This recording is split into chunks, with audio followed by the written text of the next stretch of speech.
자, 이어서 채권 플로우 시간입니다. 오늘 월요일 시간은요, 하이투자증권의 김명실 연구위원과 만나보겠습니다. 위원님, 안녕하세요. 네, 안녕하세요. 네. 자, 우선은 채권 시장의 전반적인 흐름 어땠습니까? 네, 지난 주말 미국 국채금리는 3.51%로 전주 대비 11bp 상승했고요. 통화 정책에 민감한 2년물은 한 14bp 오르면서 4.10으로 마감을 했습니다. 시장 전반적으로 약세 압력이 계속 이어지고 있는 상황이고요. 긴축에 대한 경계감이 이전 대비 커졌다는 점이 약세 압력에 가장 결정적으로 영향을 미쳤습니다. 물가 주다에도 불구하고 고용시장 여전히 타이트한 모습들 계속 나타나고 있고, 더군다나 지난주는 단기 기대 인플레이션이 크게 오르면서 이런 부분들을 증명을 했습니다.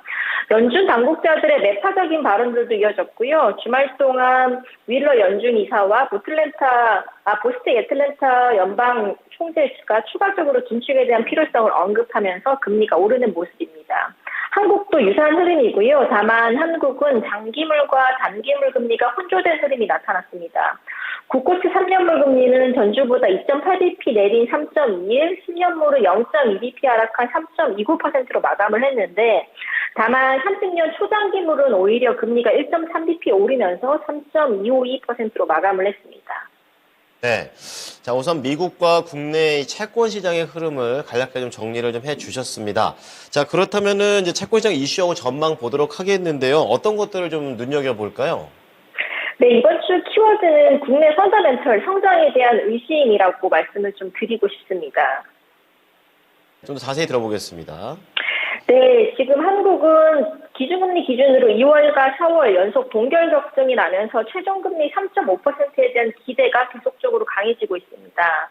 그럼 사실상 인상 사이클은 종료가 됐다라고 보시면 되실 것 같고요. 국내 경제는 성장세를 그동안 견인해왔던 민간 소비 흐름이 최근 들어서 급격하게 둔화가 됐고요. 여기에 수출 부진이 심화되면서 성장 모멘텀이 급격하게 꺾이고 있습니다. 당분간 국내 경제 수출은 부정적으로 영향을 미칠 전망이고요. 지금 현재 기준금리가 중립금리 2.5%를 크게 상회하는 상황에서 지금 국내는 인플레이션 압력이 점진적으로 완화되고 있고, 경기도 둔화나 침체 흐름을 보이고 있는 만큼 사실상 금리 인상 기준은 종료된 것으로 파악되고 있습니다. 2분기 국내 소비자 물가 상승률이 목표치 2%를 상회할 것으로 예상을 하지만, 결국에는 특별한 침체 징후나 신용 확산 징후가 나타나지 않을 경우 향후 2차례 정도는 5월과 7월이죠. 동결 기조를 이어갈 것으로 전망을 하고 있고요. 한국은행 고민은 8월 달부터 시작될 것으로 보여지고 있습니다. 물론 연준의 추가 긴축이라는 대외 변수를 지켜볼 필요는 있지만 저희가 예상하는 수준이죠. 5월달 동결 또는 25bp 인상 이후 기준금리 인상에 대한 종료가 컨센서스인데, 이 수준을 크게 벗어나지 않는다면 한국은행의 차기 통화정책 변화는 물가 변수에 좌우될 가능성이 커 보이고요. 특히나 저희는 7월달 연내 물가 상승률 저점 2.5%가 확인될 것으로 보여지고 있기 때문에, 이 경우 8월부터는 물가 부담을 덜어낸 한국은행이 선제적으로 금리 인하를 단행하거나 인하의 시기를 고민할 가능성이 높다라고 보고 있습니다. 이 같은 점은 한국은행의 통방문 문구 변화라든지 의사록 같은 내용에서 확인될 것으로 보여지고 있고요. 세 번째로는 이제 달라진 주요국 통화정책의 행보로 보여지고 있는데, 국내 채권금리의 단기 변곡점은 아무래도 5월달 FOMC에서 결정될 것으로 보여지고 있습니다. 관건은 5월달 FOMC에서 연준의 금리 인상 유무가 될 것으로 보여지고 있고요. 인플레이션의 둔화가 급격하게 발생하지 않는 한, 이론적으로 높은 정책금리 수준을 유지하는 정책이 맞을 수도 있습니다만, 지금 최근 1년의 사태에서도 알 수 있듯이 높은 정책금리 수준을 수용하지 못하는 경제 수채가 추가로 발생할 수 있다는 점이 문제입니다.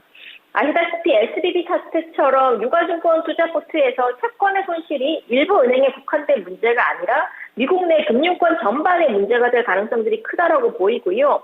그만큼 추가 인상보다는 앞으로 미국은 대출 규제 같은 미시적인 정책을 통해서 물가 안정과 금융 리스크 제어를 도모하는 방식으로 갈 공산이 크다라고 보고 있습니다.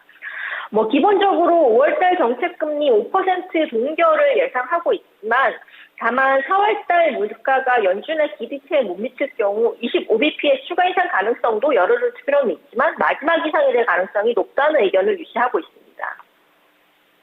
자, 금리 인상과 관련해서 미국에서는 한 번 더 정도 생각해 보면 될 것 같고, 국내에서는 오히려 하반기 때 금리 인하에 대한 부분도 전망이 되고 있으니까요. 이제 그 부분도 잘 알아보겠습니다.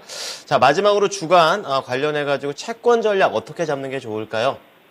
네, 이번 주는 약세 흐름을 조금 더 이어갈 수 있을 것으로 보고 있습니다. 이번 주는 8명의 연준 당국자 의원들의 발언들이 이어질 것 같고요. 물론 인플레이션과 경기 침체 가운데 연준의 무게중심이 어디에 쏠려 있을지 주목될 것으로 보여지고 있지만 기본적으로 연준은 매파적 스트레스가 강한 만큼 이런 부분들 때문에 금리에 대해 부담을 줄 것으로 보여지고 있습니다.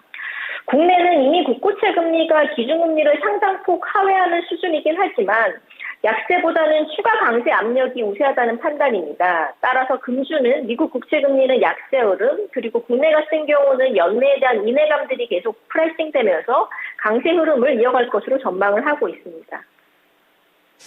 자, 오늘 이번 주도 우리 김영실 연구위원 의견 잘 따라보도록 하겠습니다. 감사합니다. 네, 감사합니다. 네. 자, 오늘 채권 플로우 하이투자증권의 김명실 연구위원이었습니다.